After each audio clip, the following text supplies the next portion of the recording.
There is a glimpse of hope. What I am so much interested in is that till date, nobody has died or nobody is dead because of a shortage of vaccine. That is not to say that it is a very reasonable defense for the shortage of the vaccine. His Excellency Nana Akufo-Addo gave that glimpse of hope that in no time, the Ministry of Health is making that arrangement for us to be able to make sure that that shortage will be eradicated. And so I am of the firm belief that in no time we will be able to find an antidote to this menace of the shortage of vaccines. To remember, before 2020, this economy was doing marvelously well. This was an economy that you and I can beat our chest and say that across the sub-Saharan region, we were doing fantastically well. Fast forward, because of the introduction of COVID, we have found these challenges because at the time we were sharing free food to people, because if you go to the market, there are some people that if they don't go to the town today, they will not be able to find food. They don't live on monthly salaries like you and I. They don't live on any arrears or any allowances. So because of the introduction of COVID, there were people who were going through dire difficulties. Our Ghanaian people, our young men and young women who were on the street were suffering. And so we needed to be able to take a cater for them. And that is why today we find ourselves in these challenges that we have seen.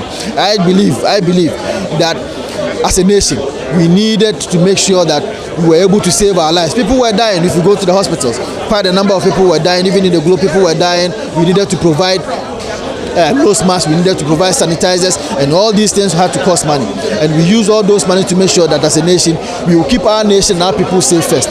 Fast forward after 2020, after the COVID has been able to be sustained a bit, now we feel the pain, we feel that the decisions that we made at that time is bringing that challenges. Go to all our neighboring countries, if you go to even US, the UK and all that, we are having that difficulty to the extent that the COVID has brought so much economic difficulties on every nation that Ghana cannot live in autarky. And so I have the firm belief that from what His Excellency Nana Akufo-Addo has told us, by 2028, we should be able to come out from this conundrum, we should be able to come out of these difficulties. And I have no doubt in my mind that in no time, by 2028, we should be able to deal with these challenges. Ghanaians are not ungrateful. The typical human being will always want to make sure that every morning when he wakes up, there is food on his table.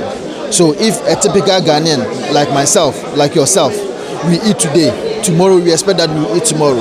So if we ate yesterday and we cannot have anything to eat today, then it's a cause of worry. It doesn't mean that Ghanaians are ungrateful.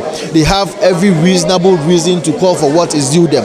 And what is due them is for us to be able to give them accountable governance, for us to give them a very robust governance, so that a robust economy, so that they will be able to have jobs, they will be able to make sure that they have food on their table. So that is a good call. However, it does not eliminate the challenges that we have as a nation.